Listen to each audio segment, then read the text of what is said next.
Welcome back, everybody, from me, Tim Caple, to the Rock and Blues Experience. And coming up today, put simply, we have one of the greatest guitar players of the generation.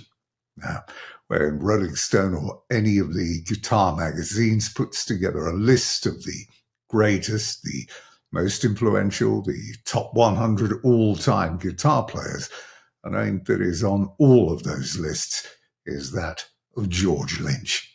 Now, his band Lynch Mob are back with a new album this November. It is called Dancing with the Devil, and it is out on November the 28th. We're going to be talking to George about the album and his extensive career, including his time with the Boys at the back end of the 70s and, of course, Dokken.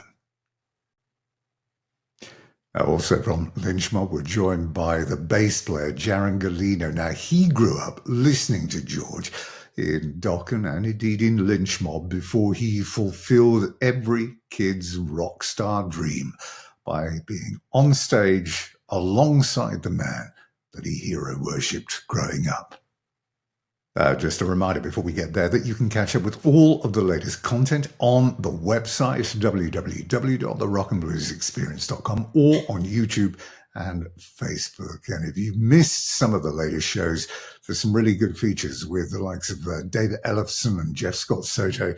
Steve Hackett is on. John Lee's founder member of Barclay James Harvest. And last week, Ronnie Romero, who's just released his excellent new album. It is called Backbone. So then, moving on. Talk to any fan of rock music who grew up listening from the late 70s onward.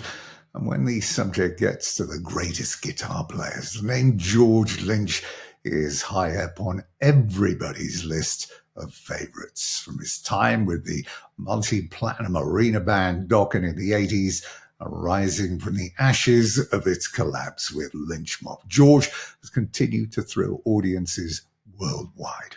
Now Lynch Mob are back with a brand new album out November 28th. It's called Dancing with the Devil. I met up with George a few days ago to talk about the band, his career, and of course, the new album. But to go back to your beginning, that house where you grew up with your dad, who was the audiophile, if you like, listening to these reel-to-reels, and you listening to classical jazz and flamenco. Was there any rock and pop in there? Or was this, the instrument of the devil, I think you said? Yeah. Yeah, well, I grew up in the era of the British invasion and everything that came after that. So it all led to rock and roll, sure. So have you grown up in the 60s as Ed Sullivan, presumably, Sunday night, the show with the Beatles, Beatlemania. What did you feel the first time you saw the Beatles? Well, I don't know how old you are, but I'm 71, and I was, in my maybe 14 years old when Beatlemania, they dropped that bomb on the universe. It was unbelievable. It was like nothing you've ever felt or seen before or since. It was such an insane, universal, worldwide phenomenon. I mean, it was just, you can't even describe it. So it was very exciting, and I think it moved a lot of people to play rock and roll. It certainly did me. I mean, that was my first guitar, or music heroes. Yeah, sure. So you've been playing for what? 60 years you've been playing. Goes right back to those lessons you used to have with Jim Taylor as a 10-year-old. Right. Was this the week's highlight for you? You'd ride the 5 miles. I mean, it's quite a bike ride, 5-mile bike ride. And you used to get there very early, get there an hour early, and you never wanted to leave at the other end either, did you? You'd hang around a bit afterwards. Yeah, no, that was a treat to be able to go there, and I just never wanted it to end. So I had these 30-minute once a week lessons that, it was very frustrating for me because, I just wanted to consume and learn everything I could from them. And 30 minutes would just go by like that. I would try to extend it by getting there an hour early and hanging out an hour later and listening to them teach the other students. and just sit in the music store and kind of practice what I had learned that day. And yeah, he was pretty much, outside of any recorded artist, he was the biggest inspiration on my playing for sure. And you reconnected as well, didn't you, years later when he came up and introduced himself? That's right. Yeah, he was living in Tucson, Arizona, and came to a show and came to a couple shows with his partner. And he'd become a aircraft mechanic for commercial airlines and sort of let guitar go, I guess, which blew my mind. That a guy that capable and such a wonderful player, that wouldn't be a part of who he is anymore. That just, to me, was tragic, but it was sad. So But we tried to everybody, connect, musically, and he had done some music, but he dabbled, but it wasn't any. He'd completely, he'd really lost what he had when he was 17 at the time he was teaching me, I think. so And he could have been a contender. I mean, because to me, he was like Clapton. He was, but good wow. the early Clapton, Cream Clapton. He was that, but a little more outside than that, which was cool.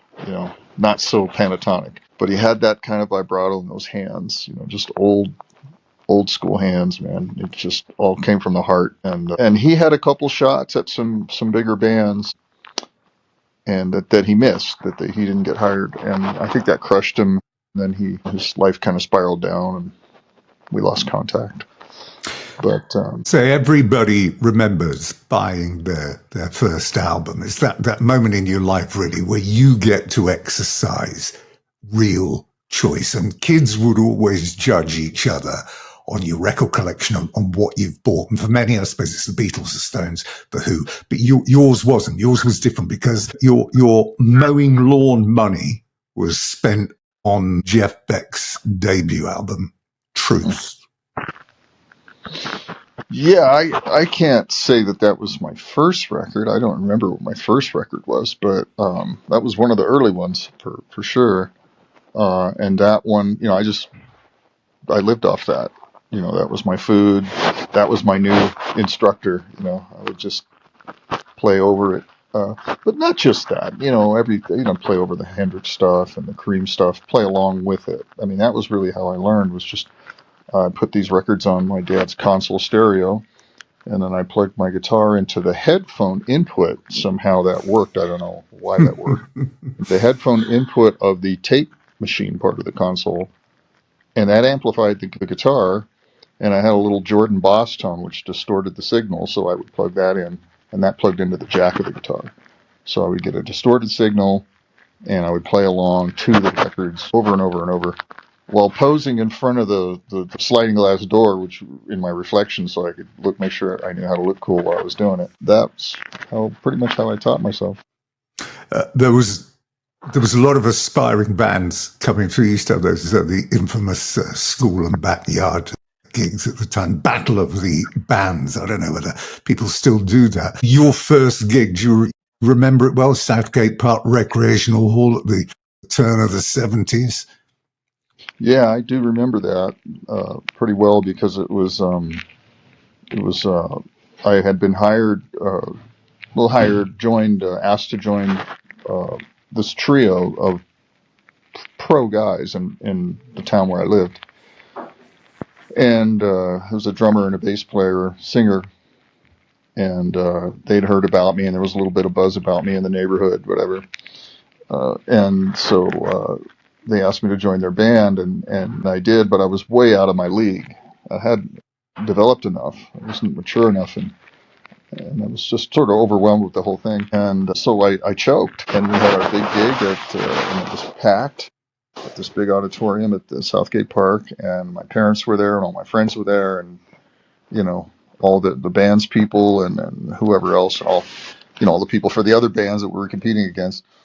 And we got on stage. I'd never been on stage before, and I was completely lost. And they opened the curtain, and I'm standing there, and I froze. I forgot everything. I didn't know what to play. I didn't play. They started playing without me, and then the people in charge came out, and they just shut us down, and they closed the curtain, and that was the end of that. It was very anticlimactic, and they fired me on the spot, and everybody was disappointed in me, and so it was not a good experience. But it taught Some me of a lesson. some of the band names around there were epic. We're talking about was it? Yes, yeah, that was my first band. Yeah, It was the first serious band I had was Tungus Grump. I had some other little attempts at bands maybe right before that. One was called Laura Lay. I had a couple other things that were just really just jams, jam yeah, bands, sure. kind of get together and jam at somebody's house. Never really didn't have any gigs or anything, maybe one or two, but usually the gigs were like high school, junior high sock hops or backyard kegger parties, things like that. You But the talk to competition really was not only between the bands but between the guitar players. So we'd have these cutting head sessions where the hotshot guy from Downey and his crew, and then I was the hotshot guy from Paramount with my crew, and then some other guy. So it was really serious, People took it seriously. It was pretty, and you'd get all psyched up, and you know, um, and then we just have these riff offs. It was pretty intense, and our crew would all get around us and support us, and then he'd go for a while, then I'd go for a while, and and we try to determine who won. It was very competitive, and it really forced you to kind of get your chops up. you talk to musicians about influences, and they usually rattle off a few, but yours were wide and varied as well. I mean, it wasn't just Beck, Page, Clapton, Hendrix. I mean, you can add on Alan Holdsworth, Soft Machine was in there, Albert King, Edgar Winter, Ritchie Blackmore. You had a huge range of influence.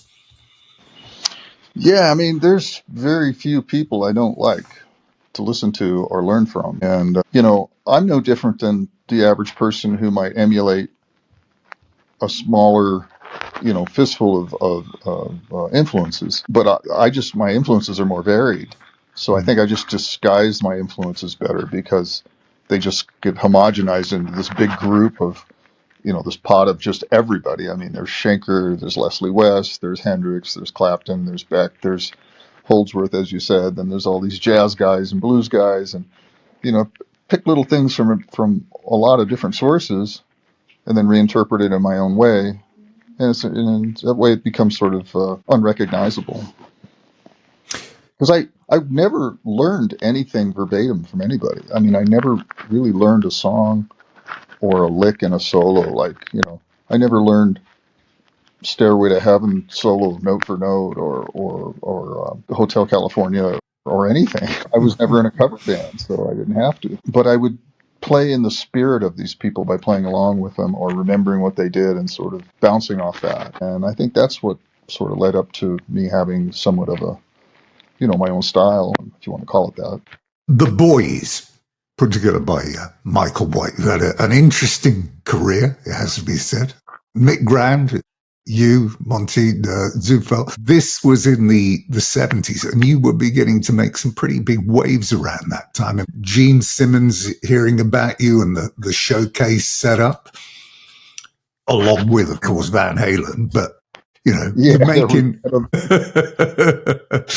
yeah. And hey, listen, I don't begrudge anybody. I don't have any regrets. I mean, we ended up okay, but, listen, we're all huge Van Halen fans. I mean, and they were a catalyst band. I mean, they really motivated the rest of us and drug us, a lot of us along with them in their, in their tailwinds, so to speak.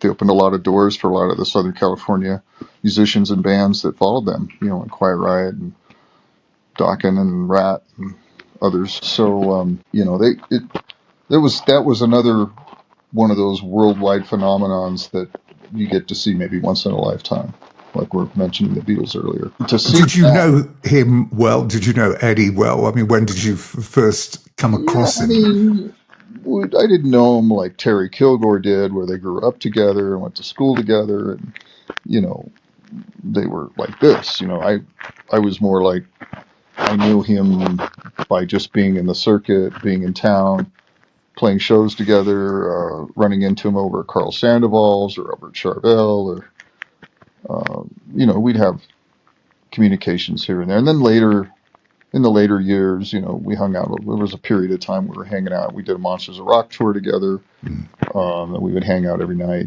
most nights, a lot of nights, jam and things like that. That was pretty cool. He gave one of my sons, a series of guitar lessons for a while. That was pretty cool. So, but no, we weren't we weren't texting or calling each other, or hanging out and going to family functions or anything. So you and Mick went on to Exciter. This is where the track "Paris is Burning" came from. Yeah. Man, you know a lot about me. That's crazy. I mean, you could do the interview. I'm trying to not get the light of the sun here. How's that look? Does that look good? It's cool. Yeah, it's cool. Perfect. Well, I was doing it in another building where I have a kind of a little setup, but and it has a tripod. So let's see. I'd like to have a tripod that way I don't have to sit there and hold this thing. How about that? How's that? Yeah, you're cool. Yeah, it works. So Paris is Burning then, with Exciter. I mean, did you know when you finish up, when you're first playing, but you're thinking, there's something here. We've got something with this song.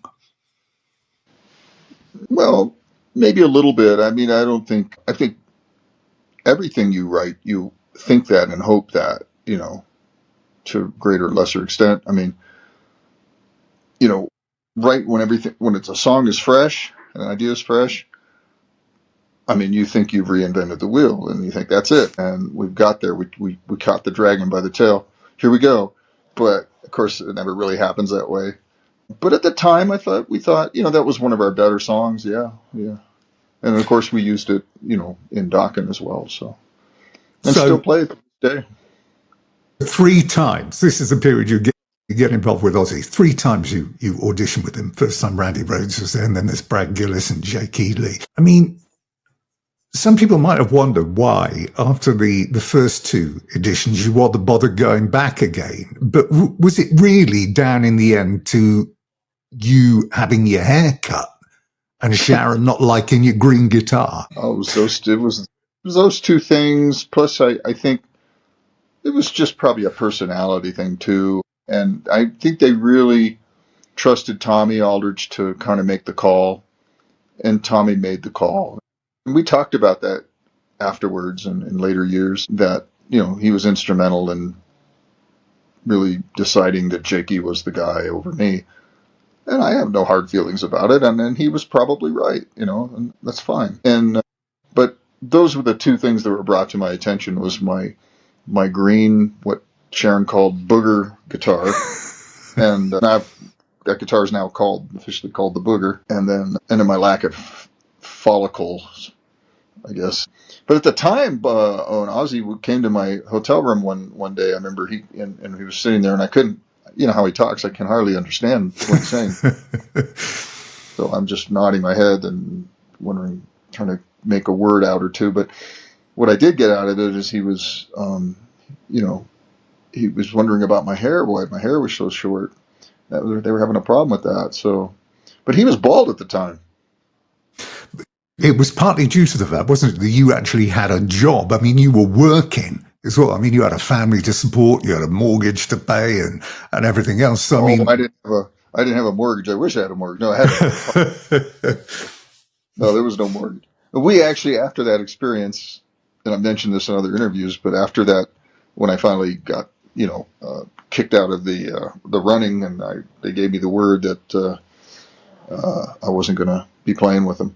My wife and I went home that night and went home to a eviction notice on our apartment door.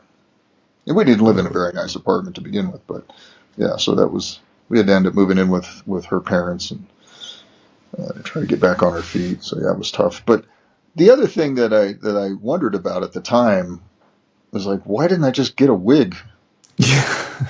I mean, there was a store actually right across from where we lived in our apartments down the street in Buena Park. It was called Disco Wigs.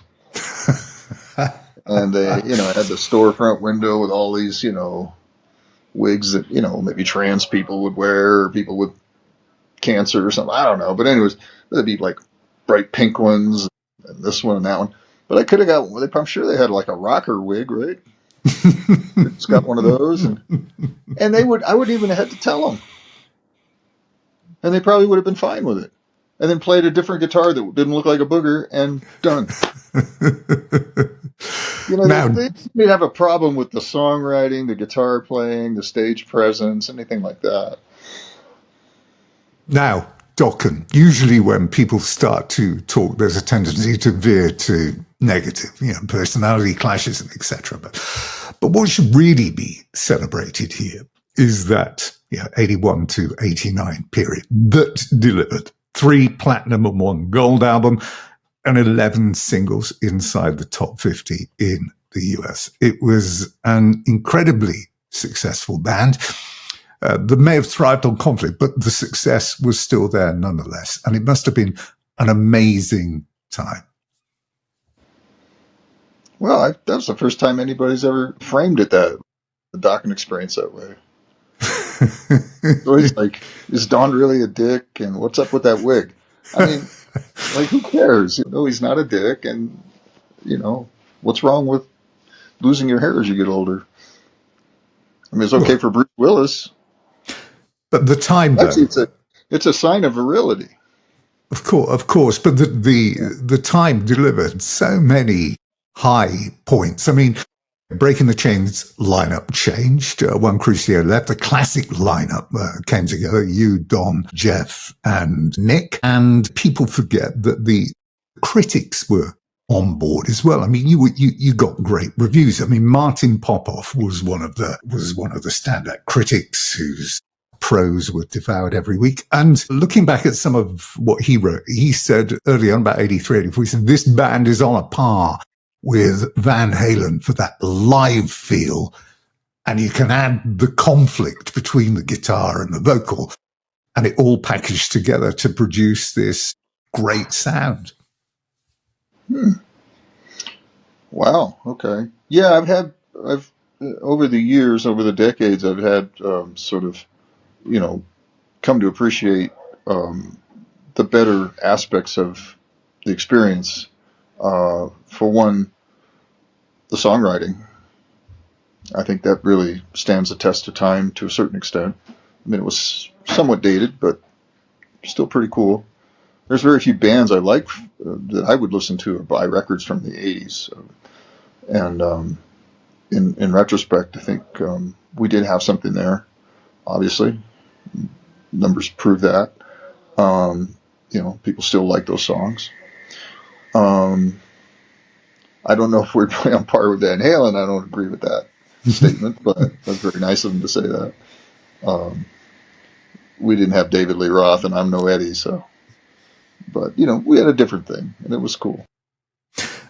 And, you were always very open with your views to Don. I mean, there's plenty of quotes. I mean, one of the other ones I like, Don used people best he could, but not saying that, this is you, I'm not saying that derogatory, because we succeeded because of his mentality, but he did things that I personally couldn't do.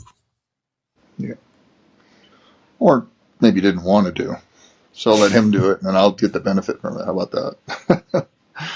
But I don't know how. I mean, we're all built different ways, and it's very strange how what is required for quote unquote success in almost any arena, not just rock music, of course. But I think if it wasn't for Don being Don, and Don, I don't want to use the word manipulate, but negotiating the labyrinth of what it took to get from the streets of LA to the stage, in the Coliseums and Gold Records, I can't, I benefited from it, and it wouldn't have happened without him. Absolutely. But it wouldn't happen without the rest of us either. Oh, exactly. But I mean, you did seem to have it all there at that time. Huge tours with A-list bands. But the work rate, if you go back and you look at the amount of work that you guys were doing, it was literally non-stop. The pressure to deliver is constant. So anybody looking back then, I mean, there is no surprise that drugs and alcohol play a role, because how do you operate under those conditions? Well, it was almost a prerequisite, wasn't it? It sort of defined the defined the roles that we were playing, and we felt some pressure to adhere to that. I mean, that's kind of a silly excuse to drink and do drugs, but I mean, I guess another way to put it is that the culture that we were in gave you a pass, because it was sure part and parcel of the role you were playing, and, being a rock star. So, we did that. But I would also say, too, that I've heard many other musicians agree with me on this, that you really couldn't disconnect that kind of behavior from the product. What we ended up, our output, what we ended up writing, what we ended up playing, our performances, they were intrinsically tied together in a way. And I would argue that our music was better because of it. And I know that sounds kind of silly, and it's hard to test that theory, but I've talked to many other artists, very big artists that we all know from that same area in time, and I can hear it in the music, and I think that's kind of the history of rock and roll, and you can't really separate the two. Not saying it's a good thing, but I'm just saying it is part of it. You can't deny it. Back for the Attack, was this the high point? November 87. Again, looking back at the reviews, Martin Popoff talking about it in the length of the album, because it was quite long, it was 63 minutes. The variation, the sense of ambition I've seen like never before. This was of you. And of course, it included Dream Warriors, Nightmare on Elm Street, and of course the MTV videos. But this seemed to be the pinnacle. It was the pinnacle. It was the end of the beginning and the beginning of the end. It was, we peaked at that point. But, musical mores and taste started changing after that pretty quickly. And if you didn't read the writing on the wall, I guess you were sort of doomed. So maybe it was the right time to end it, We had a good run, so maybe it made sense. But it was all internal strife and conflict that ended it. It wasn't any musical. There wasn't any musical or business reason why we stopped doing Dokken. It was just personalities. It wasn't even personalities, really. No, it was greed. And you see that so many other situations. Really, the conflict the whole time in the band really came down to one thing. It was how the money was split. That's all it was. It's just as simple as that. And I was the proponent and the bulwark that did not allow Don to take the lion's share of the money. One for all for one. We split everything in quarters, everything. And he hated that. But it was fair. And I think because if I had subscribed to his methodology, which was we split everything up unequally, or according to output, let's say, or songwriting volume, or notoriety, or your name recognition, or whatever, then I would have stood to do better than I was using my own formula. So, for instance, I wrote most of the music, especially the instrumental part of the music, and I took my quarter, I was happy with that. But let's say take something like Mr. Scary. I just obviously wrote that myself. There was nobody singing on it, but I gave everybody a quarter share of that, and I felt good about that, and Don didn't, and that's really what it came down to. So when he broke the band up, it was for the express reason of him wanting to keep all the money. That's it.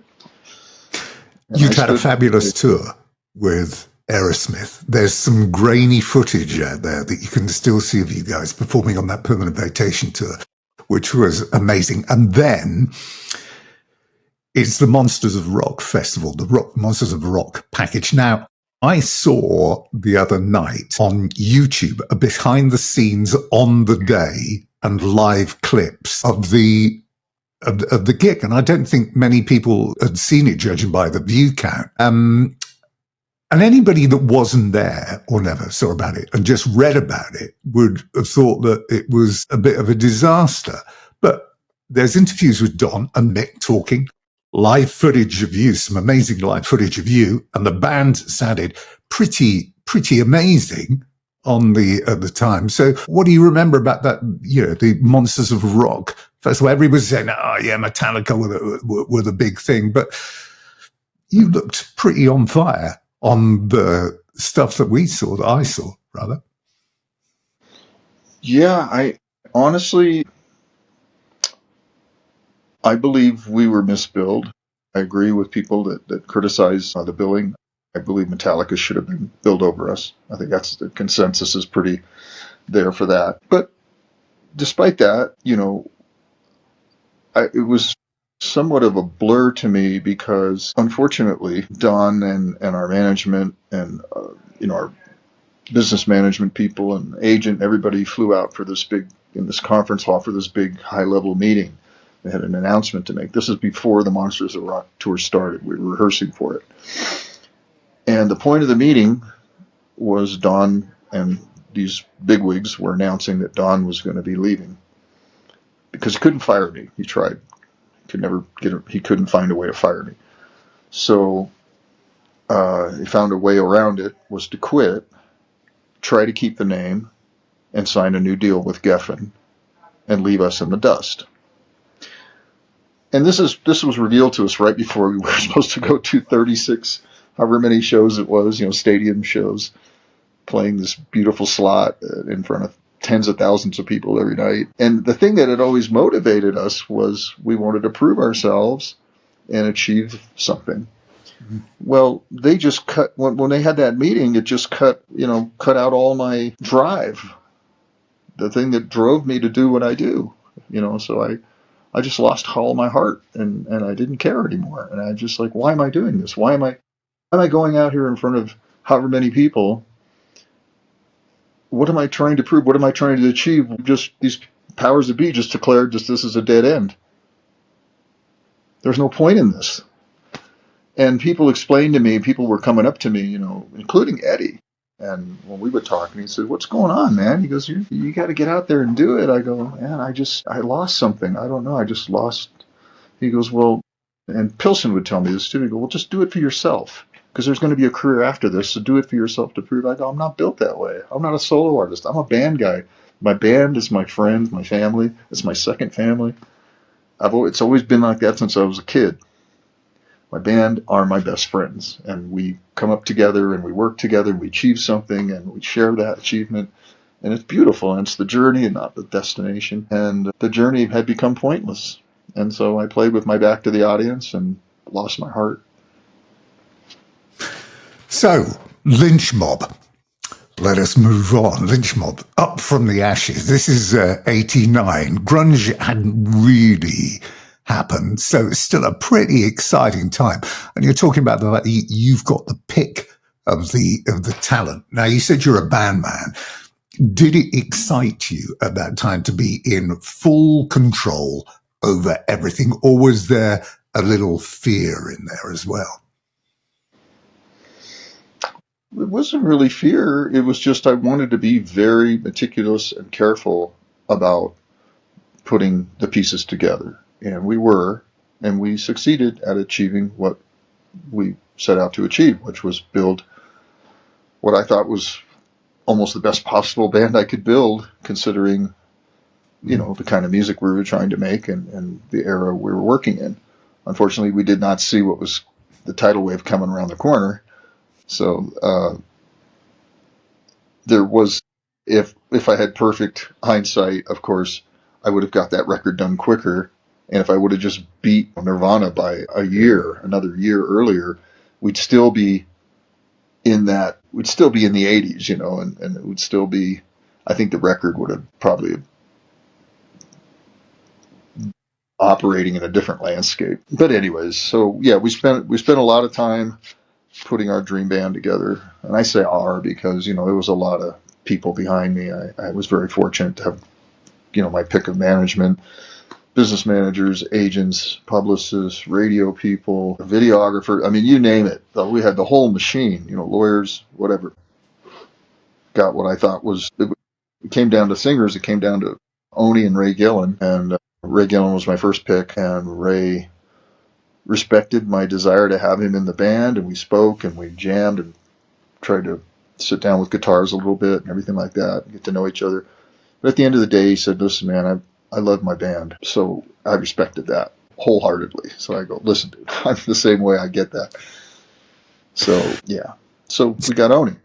You said that you never worked with a singer who had all the components of a perfect vocalist. But how close was the man whose name Leonardo Gustavo Jimenez, Oni Logan, who appeared involved in 9 of your albums? So how close was he to being exactly what you wanted?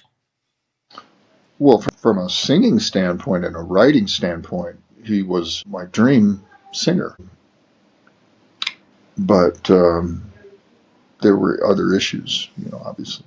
Yeah. So that sort of negated a lot of the positive things that he brought to the table. And it was if you don't show up at a gig, or you have a drug problem, or you can't sing in the studio and burn through all this time and money and being non-productive and just not showing up or not returning calls and just disappearing, for months on end, it makes it hard to operate and function in any viable way. So that was the problem, and it became unmanageable. So as great as he was, what good is it if he can't do it? Yeah. You got Mick in on drums. You had a great production team with Neil, who worked with Dokken on the most successful stuff. You had Max Norman, who produced all of Ozzy's early stuff, Blizzard of Oz, and the first couple of albums. And the result was Wicked Sensation, which was a top 50 US album. That was a pretty successful start, really, to go from one to the other and maintain a sort of equilibrium. Yeah. Well, we threw a lot at it, a lot of time, a lot of money, and so it's somewhat ironic that, with the amount of success that we had, limited amount of success we had with the initial Lynch Mob record and touring and stuff, we went into debt, pretty serious debt. So as I said, it was an investment, but for an investment to work, you got to give it time to pay you back. Yeah, sure. Yeah. And so that's what really crushed me about the Oni experience, and not to disparage him in any way. I'm sure he would admit the same thing, but all this work and all this time and energy and money and the beautiful things that we created out of all this really meant nothing because we couldn't deliver because of the singer, and then the whole thing fell apart. You moved on again for the second album. You got Keith Olsen in again, mega producer involved there. Rob Mason is in on vocals, and Glenn Hughes was involved with this as well. I mean, that was a bit of a master stroke. Yeah, well, Glenn Hughes was there to be he was managed by Keith Olsen, and Keith had this propensity to just bring people in that he managed, quote unquote, that we paid, and so he made a commission off all these people he brought in. So he was hiring everybody and his mother to do all kinds of silly shit, and he had pinball machines and bartenders and ping pong instructors, and I don't know what the fuck. I mean, it was crazy. It was a zoo in there because basically we had a number, and the producer, when he produces your record, he's the intermediary between the band and the label, and so they know the first, just like a divorce lawyer, the first thing they know is your finances. So he knew the budget, he knew how much money was there, and he was determined to get it all. So how am I, we had a $500,000 budget. So he says, okay, well, says to himself, how am I going to get all that money? I need, the budget's $500,000. I need $501,000. He didn't tell us that, but he got it by doing those things. And one of the things was, you need a vocal coach in here. Vocal coach for what? For Robert Mason, just to guide him along.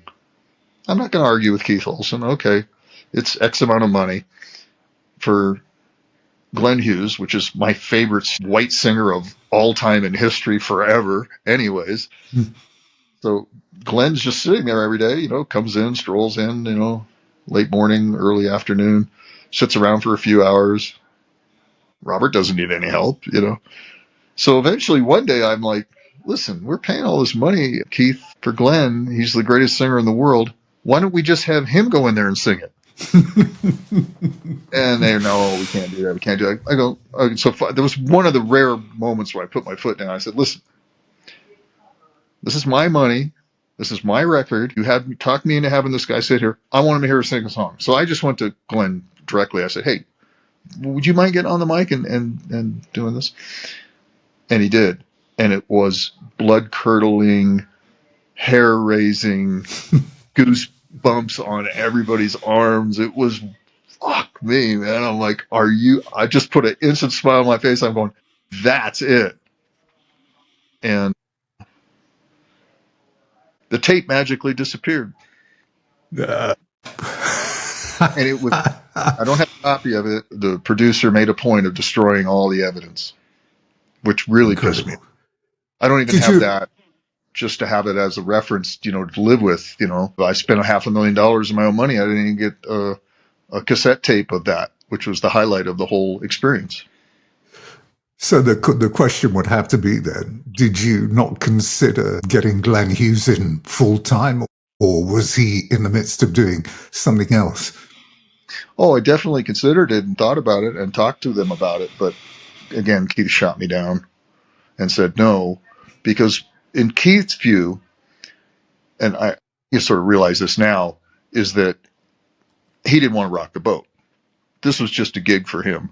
You don't want to talk about changing the singer in the middle of a record where he stands to make $500,000. So he just wanted to keep the status quo going. Don't rock the boat. That's a dumb idea. Don't ever bring it up again. You've got your singer. Let's just finish this record. If I was a little smarter and more forward thinking, I would have overrid him on that, but whatever. I mean, dude, come on. If that second record would have came out with Glenn Hughes, oh my God. Without taking anything away from Robert, but Robert's amazing, but you know what I'm saying. The music, the end product, the musical, the style and the feel of the album went back to a more feel, and you weren't particularly happy with it, really, were you? No, that the direction of the second record was intentional, and we made a concerted effort to steer it back towards the Dokken path, and try to garner some of that, whatever that success was. It was, obviously I didn't have a crystal ball, and I was being very myopic in my vision at the time of just being focused 2 feet in front of me. Didn't see the storm coming. In retrospect, which doesn't do anybody any good, assuming that we had continued on the path, that been a little greasier, been a little dirtier, stayed with Oni, and kept the Wicked Sensation vibe going into the 90s, that probably would have had a better outcome, I'd imagine. You got Jeff back in 2015. You had Brian Tishy on drums. You put out Rebel, and you're back inside you're back in the top 40 in the US. More of a classic feel. There'd been dalliances maybe with a bit of new metal, but once you got these guys back in, did it give you a renewed impetus? I mean, I know you and Jeff have been friends for years and years and years. And I mean, you worked so well on 1,000,001 other projects, End Machine, et cetera, et cetera. But there was a feel about that album, and you just thought, yeah, this is it. This is more like what we need. We made the right record. We had the right band. Unfortunately, we had the wrong record company. And the record company to this day would admit their regrets with that record. What happened was they were going through some kind of a distribution realignment. They had no distribution at this point when they put our record out. Basically, nobody saw the record. It got released into the void. And it was a crime. I mean, there's just no words. So, to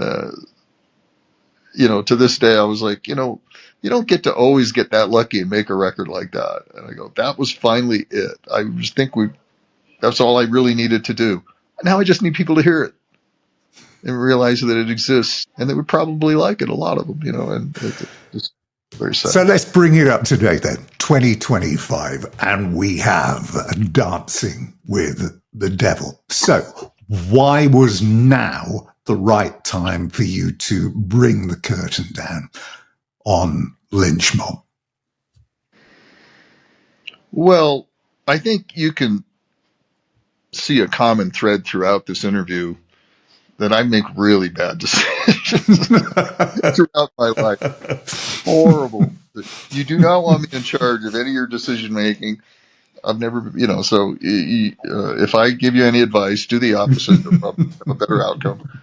I don't want to be in charge. I shouldn't be managing anything or making any decisions about anything other than just playing my guitar and writing music. Having said that, I still try to do the right thing and be smart, but whatever. So we decided, I decided, I think earlier this year, if I'm not mistaken, that this was like the 35th anniversary, I believe, of the band. So yeah, maybe let's go out with a nice bookend and put out a good record and call it a day. And we called it The Final Ride, and the tour was called The Final Ride. And so I did that and sort of not, fire the band. I mean, we just all agreed to do this. So everybody went their separate ways. And then on the sort of, there was some momentum and some interest because of that announcement. So all of a sudden, my agent started getting all this work opportunity. So it talked me into, as agents do, talked me out of quitting Lynch Mob touring. I said, well, just add a few more shows. Well, that's parlayed into, we just kept it going. So here we are. We're still touring. We're still putting out records. It's a different band than it was last year, but it's Brian Tichy's back in the band. Yeah. Andrew Freeman and Jaron Gulino and myself. It's a great band. And why not, So people are like, well, you said you were retiring Lynch Mob. I go, well, I lied. I changed my mind. I'm sorry. Sue me. I'll see you in court. Be my lawyer. Dewey, Cheatham, and Howe. I mean, what do you want me to tell you? So that's what it is. I make silly decisions, off the cuff decisions sometimes that aren't well thought out. Here we are. But when you went in to make that album, and it was on paper it was going to be the final album, did that put more pressure on you because of all the significant legacy of the band over those last 3.5 decades? What you can't do is you can't serve up disappointment. Yeah, I mean, you really can't compare then to now, because as I described earlier, you're talking about having the luxury of having a $500,000 direct record budget plus all the other money they spend on the records, multi-millions of dollars, huge major label, coming off all the Dokken success, different time, different place, different everything, your cherry pick the world's best engineers and producers and recording studios, spend all the time you want, spend years making the record. And compared to now, which is take every single one of those things I mentioned and just go look at the opposite end of the spectrum, and that's how we make records now. So I make a record now, I'll write the whole album and record it in 2 weeks. Oh, yeah. Wow. For a tiny, tiny, tiny fraction of what we used to spend on records, Dokken or Lynch Mob records. And so to compare them is really not fair. They're two different universes. But I will say that I'm very proud of myself and the people I work with for being able to work so efficiently and economically. I think it's very healthy. And I feel actually very good about it, because I feel still guilty to this day about the wastefulness of the resources that we had and wasted back in the day, with some good results, obviously, but still, I think it was unhealthy. And so I like to work lean and mean now and just get in, do the work. We don't take 4-hour sushi breaks. We don't get high and drunk and just cancel days. I mean, we go in, we show up at 10 in the morning and we work until 6, 7 at night, and I don't get out of the saddle even for lunch, and we just work and work and work, and it's awesome because you drill down, you get into it. You don't have the resources, but you make up for it with good ideas and good playing and showing up. It's a great album. There's loads to like. Thank you. There's a very diverse collection of music. And if you take from the beginning, Dancing with the Devil is exactly the start that you want, because it immediately hooks you in with that chorus. And before you know it, for the rest of the day, you're just wandering around going, Dancing with the Devil. I mean, it's just such a great track. Oh, I hate that. It's a real worm. That song has been in my head, and I cannot get it out of my head. And I'll go listen to or whatever her name, some pop artist, anything, just to get anything else in my head, and I still can't make it leave. It's just it's torture.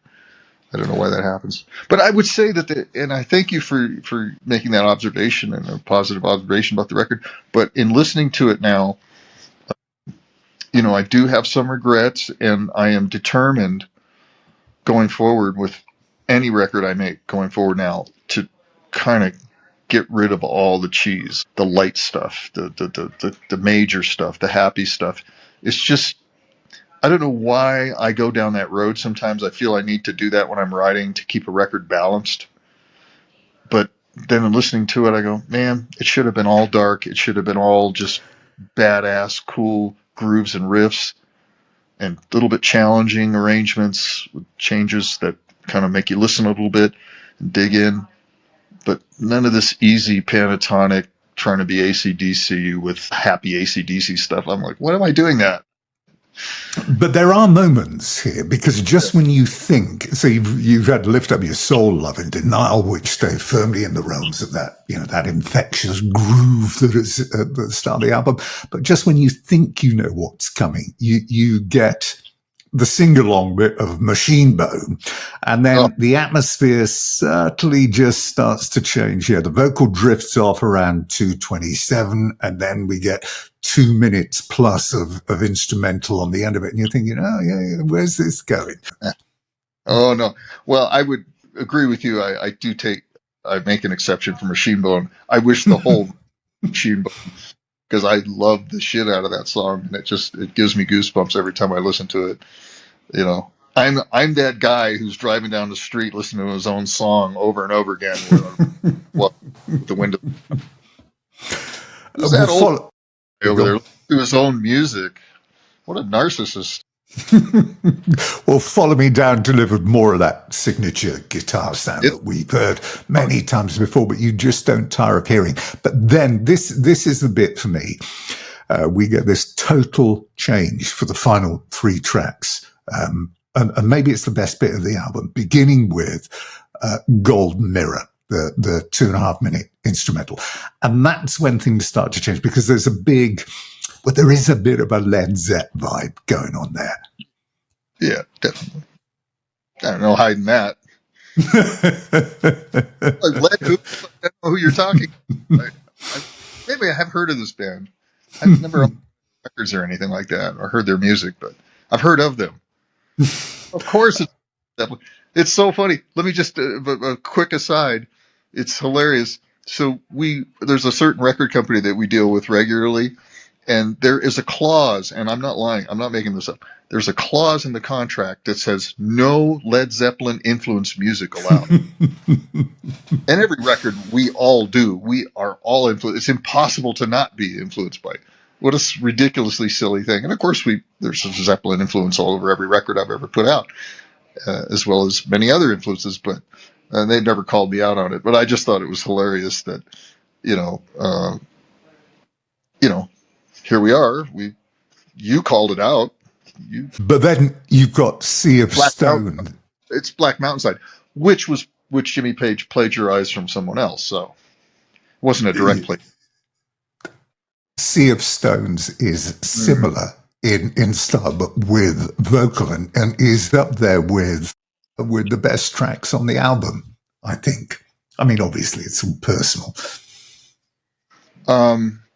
So in listening, re-listening to all this stuff, I had two regrets about. I'm sorry I put a negative spin on every point you bring up, but I just, yeah, but I feel I need to be self-critical at this point because I'm sort of reanalyzing everything about this record. And Golden Mirror should have had a vocal because that's what Robert Plant would have done. He would have sang with that. And then Seed of Stones, although I love it, just the hypnotic, atmospheric, dark thing that ends in chaos is cool. But I thought maybe a better way to end it would have been 2/3 of the way through, just come in with balls out, making the whole riff just heavy, real band. Just elevating it to that next thing that just makes you go, oh, shit. So I was thinking, I wonder if I can re-record that and do that. I don't know. I'm just thinking out loud. So It's just it's great as it is. But there's a very different feel to the album's closer as well, because The Stranger has got much more of a grungier feel to it, I thought. Yeah, I'm going to be 100,000% honest with you. I don't remember every song on the record by name. You do these records, and a year later you do an interview about it, and I've done other records since then, and I don't really remember all the details. But if you'd hum a bar for me, I might. So you know what the title refers to. Yeah.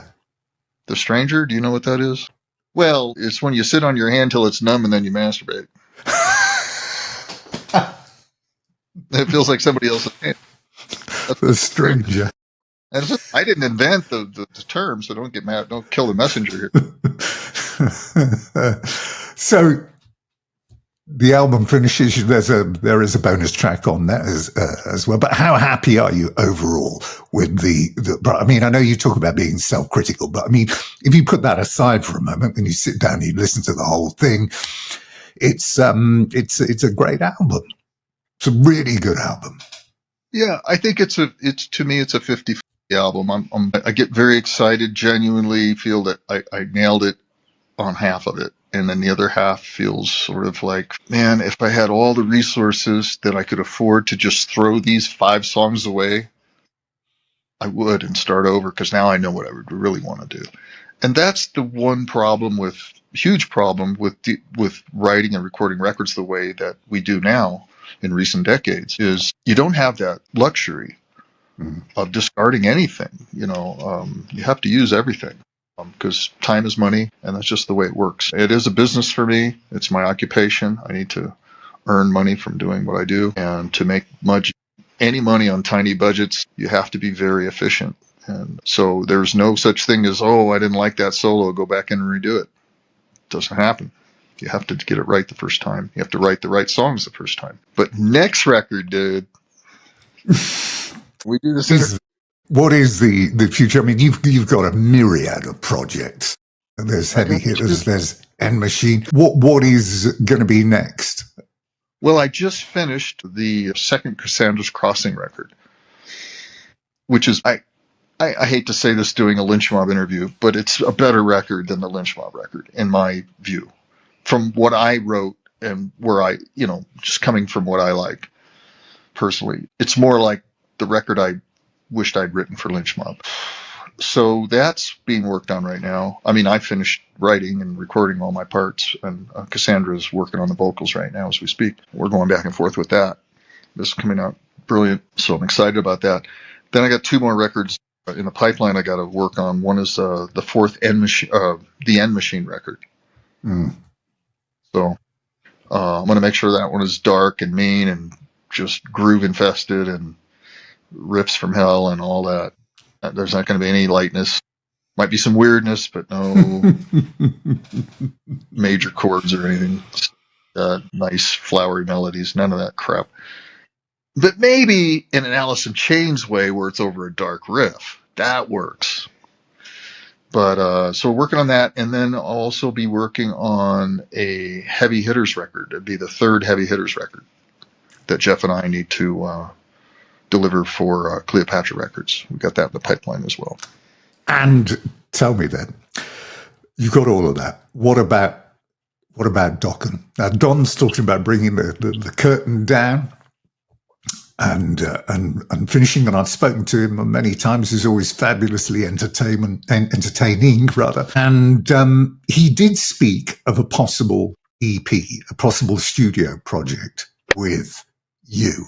So if he gave you a call up, or you were speaking backstage, is it that something that would interest you?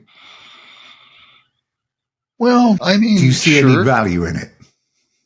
Yeah. I mean, we don't live far from each other. We both live in New Mexico. I still play with Dokken. I probably do about a dozen shows a year with him where I come out and play an encore. I play 3 songs at the end of the night.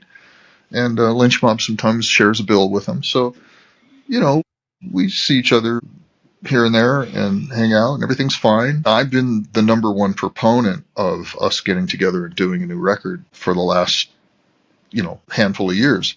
Mm. I'm the one ringing the bell. I'm the one that said, let's do this, guys. And of course it never happens because, there's reasons. But for Don to say he'd not be interested in doing that is I would like to do that. But an EP, yeah. I don't think there's any EPs. So, one of the reasons of doing it would be also to get paid. Yeah. Well, it's true. Nobody's doing anything for nothing. And that if they get back in the studio and, Foreigners coming to an end at some time, as if Jeff got back in there and you were in there and Don was in there, would it create waves? Of course it would. Would people buy it? Of course they would. It's nature. Well, that would be a good time for all of us, I think, once Jeff wraps up with Foreigner and Don's winding down Dokken, and we're all kind of slowing down a little bit for us to do this. And we would do it most probably with Mick's brother, Steve Brown, because Mick doesn't play anymore. But it would have to be a whole record, I think, I know you're not litigating this, and then you're not going to call George said the EP, but the splits have to be 25% down the middle. But, so tell me then, last thing. When you look back on this sort of extraordinary 6 decades that you've spent in the music business, what is your most memorable achievement? What has given you the most pleasure? The early days of when we were struggling. Those were the most beautiful times. Because everything meant so much, and you had so much heart, so much passion, so much drive, so much dedication, and you just were striving to let the world know that you existed and mattered. Your voice, your musical voice mattered, and you had something to contribute that people would appreciate.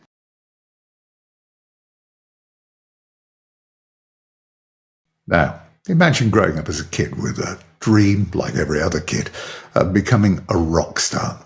And then imagine the dream comes true. Not only do you become a professional musician, but you end up in a band alongside one of the legends of the genre who inspired you in the first place. Well, that is what happened to Jaron Galino, who is the bass player with Lynch Mob. And we met up a few days ago to talk about his journey. With the release of this new album, Dancing with the Devil, and your performances are clearly growing significantly in stature alongside of George, who was one of your heroes growing up.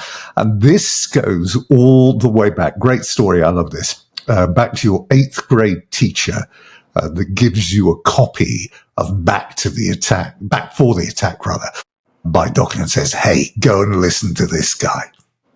Yeah, man, kind of mind-blowing. Even thinking back to it now, I remember that exact day getting the blank CDR cases. They were always like a pastel blue, or like real thin. And I was like, got 5 discs. I was like, oh, this is cool, man. So I remember getting those in my hands and just like couldn't wait to get home to pop them into the computer so I could put them on my MP3 player. It was like prior to driving and all that. So it's like not like I could put it in the car yet. But yeah, man, I just remember hitting play on that, and he's like, start with track 6, or is track 6 or 7, which was Mr. Scary, and he's like, start there, and then go for find your way around. I'm like, okay, cool. I'm listening to all heavy stuff, and before I could even get there, like the first track that came on was "Kiss of Death," and I'm like, holy crap! Like, what is this? So, yeah, man, that's just I couldn't have thought, all these years later that I would be sitting here doing this, but let alone reconnecting with that teacher and just feeling all those emotions come back after all these years, and it's still a very special thing for me. Can you imagine saying to your teacher, and yeah, do you know what? One day I'm going to play with him. And they'd be, yeah. All right. Come back and let me know when it happens. Your dad was the big music fan in your house, a big Deep Purple fan. Yeah. But you begin to find your own way with the likes of Iron Maiden. Slayer was a massive thing for you, Yngwie also, but you were a big skateboarder, weren't you? And all of these videos and films surrounding skateboarding had epic soundtracks to them.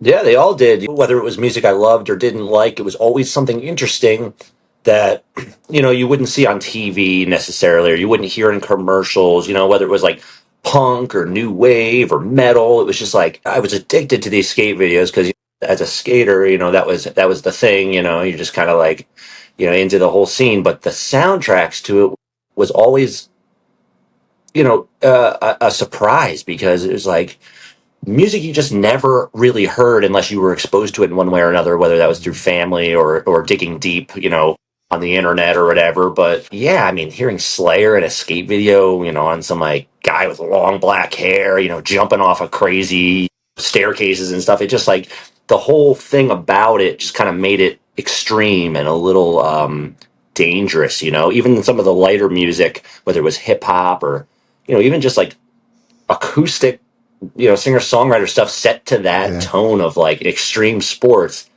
It just really changed the way that I accepted music personally because with my dad, we listen to all heavy stuff, everything from early Deep Purple to I mean, you name it, Yngwie. I mean, you named the icons for me, early on, but it wasn't until I really kind of expanded on that with everybody knows Ozzy Sabbath, but do you know about Heaven and Hell? Do you know about these albums? And that was kind of the intro for me. So by the time I got, to that eighth grade mark or whatever, I was still a skater. I wasn't a musician yet. And, all I needed was like a friend or someone to kind of point me in a direction that was a little deeper or a little off of where I already kind of was comfortable. And, skateboarding and, my teacher, Tony Basilio, he was, monumental in that and kind of opening my eyes to the next tier down. It's like, okay, everybody knows the big four, Anthrax, Slayer, Megadeth, Metallica, but do you know Testament? Do you know Exodus? And that was really like a mind-blowing thing for me because, I'm never a guy to go with the popular stuff, the hits and all that. I like the deep cuts on albums, but everyone knows Metallica, and you might know Megadeth because, they play Megadeth on the radio, but to find Nuclear Assault or Overkill or any of these deeper, genre bands, it was just like, I felt like I was on to something way earlier than everyone else that I knew, So as an adult now, it's kind of funny because it's like, oh, everybody knows these bands, in metal. But as a kid, if you don't have somebody pointing that out to you, like, where do you even start, How do you And even it's a go big about thing it? as well, isn't it? When you're a kid and you unearth one of these bands, you unearth Testament, for example, and you're the first one in the room or the first one in the class or the first one in your year. It's a big thing, isn't it? That, you take it to all your friends. Hey, you got to be listening to this. This is just fantastic because it makes you look cool. Yeah, it's definitely that, and it's also you become like a kind of a cult and a little bit of a gang. I remember going from eighth grade into high school into ninth grade, and meeting kids that had like the chain necklaces and their Metallica shirts, and I'm like, yeah, it's cool, man, but have you heard Slayer? And I just remember one of my closest buddies. His name is Matt Ferry. He goes by Matt Slime now. He's a death metal maniac. But I remember telling him about Slayer, and he was a year ahead of me. And he just thought, Godsmack and Metallica, these are the greatest, heaviest bands. And I'm like, well, dude, like, check out this band, Slayer. And from that point forward, I think that's where I kind of shifted from skater kid to music kid. I started hanging out with these guys that could kind of play Enter Sandman on guitar and stuff. And it was like, well, this guy can play that, and my other buddy can play Angel of Death by Slayer on drums. Like, that's the craziest thing I ever heard. So I just felt like this calling to be a part of that, and to not only just be a fan, but to be, a player and contribute in some way. And so that's kind of that period there, the ninth, 10th grade area, where I really like put my interests into playing music and being a part of that with friends, and really digging deep into the deeper stuff, King Diamond, and just the stuff that your average fan probably doesn't really know, on surface level. So you were a guitar man, first of all. This is what your ear is drawn Yeah. to. But it was the fact that your dad had the bass in the house, because he used to be a bass player, didn't he, back in the 70s? This is why you end up playing the instrument, because it is there. Yeah, it was there. It was kind of just like subconsciously calling me. But at the same time, all my friends, everyone either played guitar or drums. No one really played bass. So it was kind of just like this natural gravity happening, like, hey, everybody needs a bass player, play bass. I'm like, oh, I have a bass at my house, it's just kind of fell that way. But even with my dad's influence, he didn't really play when I started playing for the first time. It was just something he did back in the day, and was just a fan now. So when I started to pick it up, I remember, he got excited, and he plays now. He doesn't gig out or anything, but he plays almost every day at home, and Wow. so he's like, I just, I see you doing it, and it just makes me want to play and practice, and it's therapy, for most people that don't do it for a living. They do it for fun or enjoyment, and it's an outlet, if you will. So it's kind of cool to have it come full circle in my family. You clearly had a sharp mind as well here, because you were looking ahead. Yeah, it's a cool instrument. There's some great players. But it's the fact you notice the fact that there is always a demand for good bass players, because there aren't that many of them. So the chances are you're going to be employed most of the time. Yeah, I think, look, everybody out there wants a gig. There's a lot of people out there doing it, but, are you willing to sacrifice everything to get what you want? Are you willing to work hard and grind and do all the ugly work outside of just performing on stage to make that happen? I think, Sure. as I got older and toured, in my teens through my 20s, I quickly realized the value of what we do and how difficult it is for people to actually do it as they get older. Oh, well, if I'm not famous by 25, I got to get a real job and have a family. It's just like, okay, well, if that's what you want to do, cool. And that's not saying you can't do that and still play music, but the sacrifices that you have to make to really get to where you want to be in this Yeah. music world is something that's a lot heavier than I think most people could ever really understand. And for me, as a young guy, I quickly saw that, and I just knew, if this is really what I want to do, I've got the kind of personality and mindset where I obsess over things. I'm just like, okay, this is what I want. I'm going to stop at nothing to get there. And that's roughly how we get here. Influences as far as your instruments go, because there's some great players, great personalities. And obviously you mentioned Geezer Butler, but interestingly, there's Richie Constant in there, who's put out some incredible solo stuff. I mean, Nomad, the last album, was fantastic, but I think over and above everybody else is a guy who was on tour who I saw not that long ago, actually, Glenn Hughes. Man, how can I you mean, not be what a inspired by that package. guy? God, I get the hair standing up on my arms right now. You just saying it, man. It's that guy is just. I mean, it's my rock god. I mean, that guy literally it takes the words and emotions, just it sucks them out of you in a live setting. Yeah. As a singer, of course, obviously, but as a bass player too, man. Nobody really.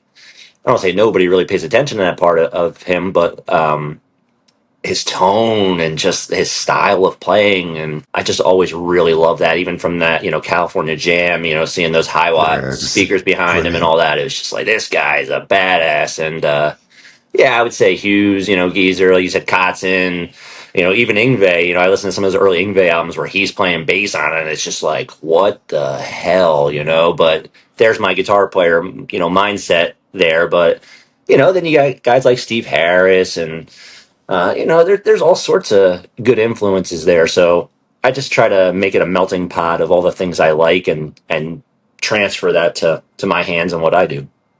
So once the decision has been made by you to make music your career, I mean, you have been very, very busy. I mean, there's a multitude of bands. Thrasher, Midnight Helium, great name that. Not quite as good as Capitalist Death Machine, which was what I quite like. And then into Tantric Heaven's Gate, the live project. And the one that I found perhaps most interesting, and I was listening to it yesterday actually, was Mac 22. Oh, right on. Which the album was called Sweet Talk Intervention. Constant Denier, fantastic track at the opening of the album, and it's got I mean, 70% of it it's got. I saw somewhere it said Led Zeppelin. I didn't get that, but what I did get was a lot of Guns N' Roses with a bit of Lenny Kravitz in there. So, and this was all to do with where you're from, basically, wasn't it? Philadelphia, and getting back to work with some of the guys that you knew. But you have been constantly working on all of these projects. Yeah, for, the better part of 10 to 15 years. I mean, pretty much, aside from some of those earlier ones that you mentioned, Trasher and Midnight Hellion and all these things, like, I don't really have anything to do with those now, but all of those guys from those different projects are still a big part of my life and doing other bands now, and some still doing those projects. But, it was around that 2010 mark where I kind of shifted into the rock scene more so than metal. Yeah. And most of the things that I've been doing since then, like, they all have circled back in one way or another over the years. So, like, we're doing a new Mach 22 album right now. It's all something we're doing on the side of all these other bands that we play in and projects that we do. So it's a labor of love, but I try to always surround myself with as much work and action as possible because, it's those downtimes where I find myself questioning, like, what am I doing? Like, I got 2 weeks off and nothing to do. When you don't have a day job or a routine and you're off the road, it's like kind of a mental craziness. So that's a big reason of why I try to work so hard and surround myself with that. So what's the story with the next Mac 22 project? Because it had a great sound to it and a great feel to it, that album. And you could imagine radio playing any one of the tracks on that album. It was just a great, no frills, solid rock and roll album. Well, thank you. Yeah, I mean, it was produced by the late great Jeff LaBar, and I think in Philly, that sound is very prevalent. It's got a little bit of soul in there. It's got the the Guns N' Roses vibe. It's a mix of a few different things that you don't really hear in the same band or music. Hearing those songs on the radio when we were younger, when the album would come out, the local 93.3 MMR in Philly would play the local shots. They would play local bands every month or whatever, and they would play that. I remember hearing one of those songs for the first time on the radio and just thinking, holy crap, I made it. I'm on the Philadelphia radio. But it sounded like it fit in the sequence of songs they were playing that night. It was just like, it just sounds like something that would be there. So I think that was like the first time where I realized, okay, I'm on to something, What's that? Good album cover. Yeah, thank you. So, yeah, we're working on it slowly but surely. The singer Lamont Caldwell, he's whipping up some songs, and Sebastian LaBar's whipping up some riffs, and we kind of just send each other ideas and then put them together and kind of just chip away at it. I don't know. I think we're probably like 8 or 9 songs in right now. I don't know how many we're looking to really do, but it's coming together slowly but surely. So moving on then, what is interesting about George Lynch and you is the fact that he plays a pretty big role in your house and in your life, because it's not you that is the only musician in your place. Your partner, Cassandra Carson, and her band, Paralandra, and Cassandra's Crossing with George involved. Garden of Earthly Delights. Again, It's great album title and a great album cover, and the music was pretty good, obviously, as well. And he was saying that the next one is done as well. So, I mean, you have a house where music is a constant source of conversation, and I suppose George in particular is right up there. Yeah, it's like you said, 8th grade was where it all started, and he's been like the focal point for me since then. Mainly at first it was based on style. I'm like, this guy's a badass. Nobody sounds like this guy. He's got that evil side, and it's just dark and ferocious. And to me, that spoke volumes, because that's kind of just like, when it comes to music, that's the sound that I like. Out of all the guitar heroes, I was like, this guy, he's the guy. But then it kind of came a little clearer to me as I got older and realized this guy works really, really hard. He's doing multiple projects all the time. He's on tour. He's doing things outside of music with helping the Indians, Native Americans, and doing all these different things. I'm like, when does this guy ever stop? Another guy like that, Glenn Hughes, a million albums. So it's like, those were the things that I started to look at as I got older. And so George, for me, was always that guy, always on to the next thing, and doing a million projects, whether people like that or not. I was a big fan of that, because it's more content, more opportunity to hear things that you might not hear on a Dokken album or a Lynch Mob album. You might hear on a Sweet and Lynch. You might hear on a KXM. So, I was always drawn to that. And, my dad was into all the great music, but when it came to the 80s stuff, there were a few gaps. He wasn't, he was a 70s, 60s guy. So he knew Eddie Van Halen and he knew about Zach and stuff, but he didn't know all the heroes, So me turning him onto Lynch, Lynch became one of his favorite guys. He was aware of Dokken, but, at that point in his life, he was a little older and a little bit detached from what was going on. So to come around all these adult years later and to be going to all these shows with him and exposing each other, versus him just exposing things to me, it's a great way to bond. And, like you said, moving on to... But the fact that you've got your girlfriend is involved as well is something else. Well, yeah, that's a whole separate story, because, after years of following this guy, it just so happened that one time we went to a show and she happened to come, and she was a fan. Her father was a big Lynch fan, and they had a lot of Dokken and Lynch Mob going on in their house. So, for her to come with us and kind of meet George and kind of, make that initial introduction and the crossing of all these things that had happened in life up to that point, that was kind of the gateway into myself working with him and her working with him, for sure. And like you just mentioned, the Cassandra's Crossing album, I mean, it's incredible, man. It's some of George's best work and some of Cassandra's best work as well. And the fact that they're even doing another one is just amazing. So, I was listening to the Body Electric. Oh yeah, Paralandra, great, man. Yeah. Really special band. It's different. It's not what you expect. When you look at it, you have a tendency, don't you? If you pick something up and you think, in your mind, you think you know what is coming when you put it on. But this was very different. Body Electric and Street Magic was the other album that they did as well. Excellent stuff. But initially then, you were in Lynch Mob for 4 shows. What is it, 7, 8 years later? You are firmly ensconced in the band. Yeah.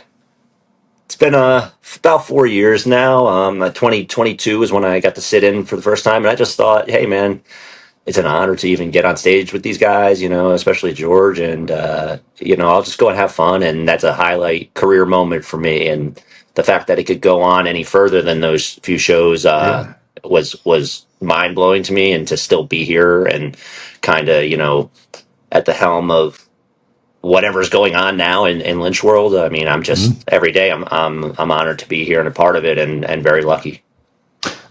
Babylon, the first album. Sure. Dancing with the Devil is the second. How much more comfortable did you feel in the recording process for the second album? Because you know the people a lot better. You know what is expected. You know what you're able to deliver. So do you feel that you were able to be artistically more open to deliver more? Very, very much so. That first one with Babylon, it was like, I believe, probably a few months into being in the band, it was like I was kind of comfortable with the vibe, because I know George, I know what to expect from him, but in terms of what he expected from me, I can only go based off of what I've been listening to and seeing my whole life from his band, all the different guys that came before me. So I tried to stay within that, general ballpark, play it kind of safe. And also I had 10 days to receive the songs and then come up with my parts and record them and then be done. And, 10 songs, 10 days, it's not impossible. Obviously I did it, but it was a little rushed for my liking. And there was a few other things happening, within the recording process that were kind of hindering the progress. And so it was kind of one of those things like, just get it done. George says he needs it by this date, don't let him down, just do it. And shut your mouth, kind of a thing. That's kind of where I was at mentally with it. So I felt like it was kind of rushed. So going into this one and, having a couple years on the road with Gabriel and Jimmy and, having a vibe, I wanted to make sure that starting on this record, I gave myself enough time to really take songs, pick them apart, write the parts that I felt were, you know, appropriate, if you will, but also putting my own spin on it. And I feel like my style is much different than a lot of the guys that came before me, but still within that ballpark. So it doesn't sound abstract, but I definitely put a lot of heart and soul into this one, and I felt like I needed some redemption, if you will, because not that there's anything wrong with Babylon, it's a great album, but we had some production issues. I wasn't crazy about the bass sound that they had on there, and I just felt like, man, I hope one day we could just do one more album and I can get it right. And of course, I'm so proud of Babylon. It's my first moment with George, but to have a second chance and to really like make up for all those things that were personally haunting me, that was a big deal for me. So to have Dancing with the Devil come out the way that it did, I mean, I'm just like, on cloud nine with that. So I'm very, very happy. Well, let's look at some of the tracks on there. And the title track, Dancing with the Devil, is a fantastic start. It's the perfect track to have as the opener because it immediately has got you reeled in with this chorus, which is literally, you can't get it out your head for the rest of the day. And, you're tapping away and it's all you can think of. So it's a real earworm, isn't it? I appreciate that. Yeah. I mean, for me, it's like, I feel like every time I have an album that comes out, the choice of which songs are going to be the singles are usually, I don't want to say my least favorite, but I'm like, that's my least, interesting song to me. It's just kind of like whatever, because there's some really deep songs on this album and dark stuff where the playing is just insane. And I know that that's not the norm when it comes to the general liking, of a radio or whatever, a single. But yeah, I mean, the more I hear it, the more I love it, because I'm a kind of guy where I record and then once it's done, I'll listen to the mixes to make sure I'm good with it. But then I don't touch it. I don't listen to it again until it comes out. And this has been done since, almost at the beginning of this year. So when Dancing with the Devil came out as the single, I was like, oh man, this is great. I'll tease myself and get to hear that song, but I won't listen to the rest, even though I have it. I'm not going to listen to it until I either get the physical CD or until it comes out on release day. And so I actually got an advance copy of the CD yesterday at home. I was on the road, so I didn't, get to open it up yet. But when I get home on Monday, I'm going to crank it up and revisit all those tracks and get to enjoy it for what it is. So I'm very happy. And like you said, Dance with the Devil, it's kind of got that infectious thing to it. So yeah, I'm hoping the rest of it hits that way. I said to George, it's almost like there are two albums in here, because Lift Up Your Soul and Love and Denial stayed firmly in those realms, the infectious groove, the chorus. And then just when you think you know what path this is traveling down, you get Machine Bone. So the atmosphere literally changes 227 into that track because you're thinking it's coming to an end.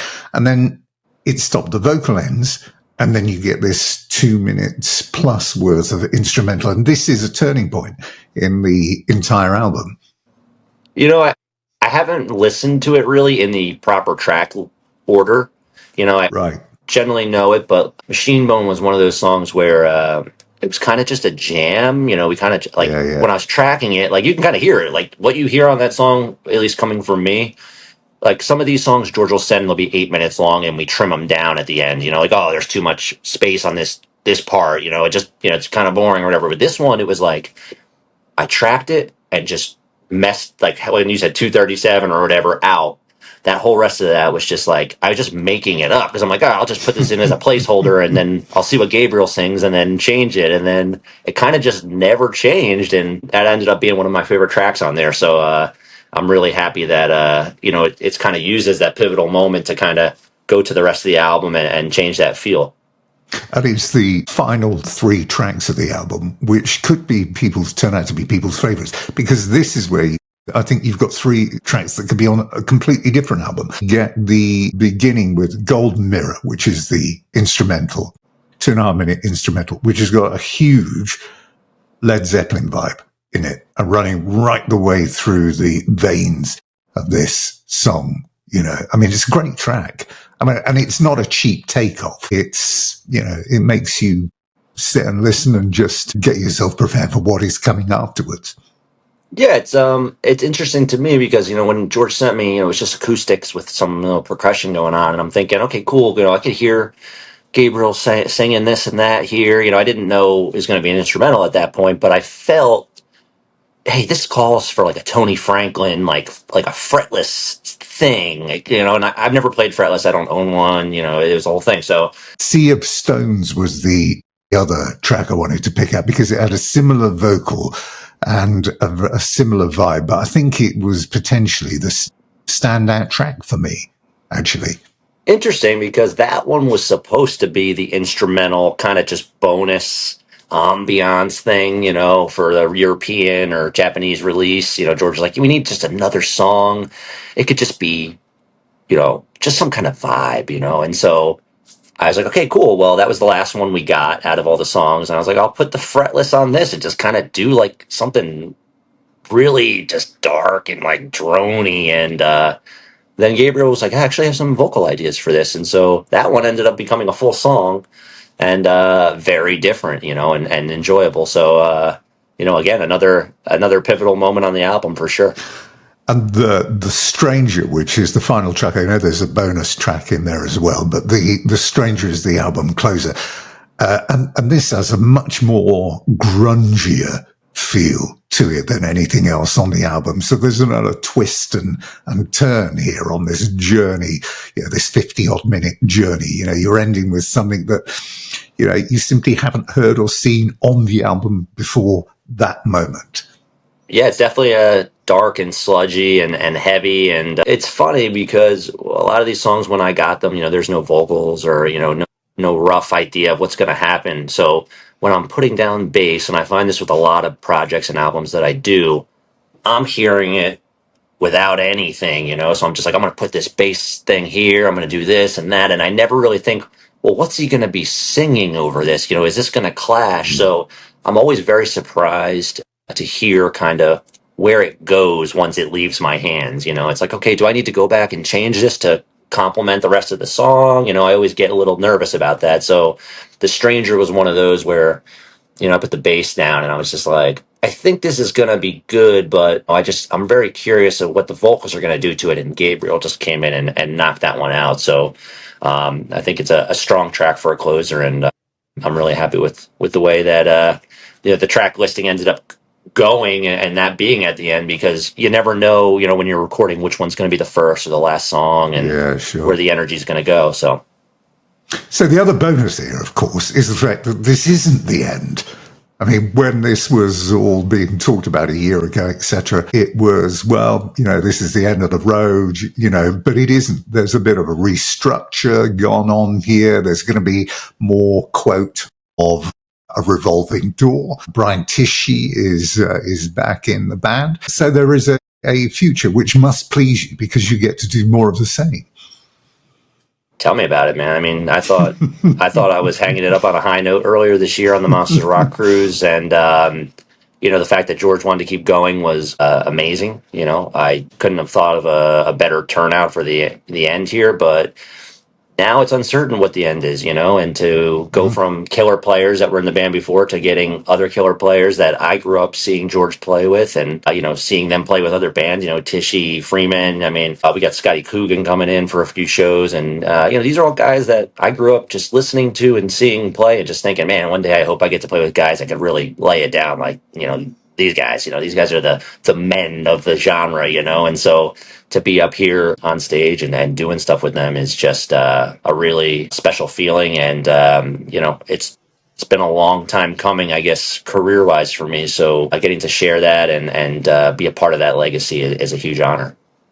So lastly then, going forward, what is the ultimate objective for you? Is it your own band? Is it doing solo projects? Or do you just want to be part of a band?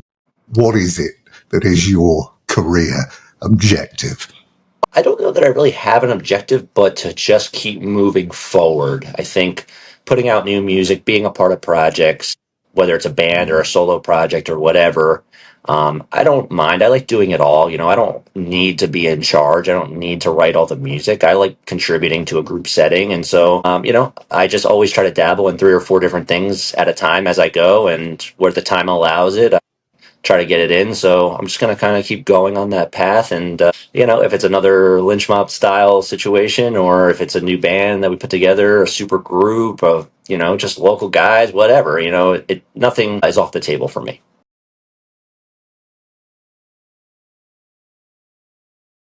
Jaron Galino and Lynch Mob's new album, Dancing with the Devil. It is out on November the 28th. And that is it for now. Don't forget to catch up with all of the recent content on the website, YouTube, and Facebook, where you can also interact with us if you like. Once again, thank you very much for watching wherever you're watching around the globe. Until next time, from me, Tim Caple. Bye-bye for now.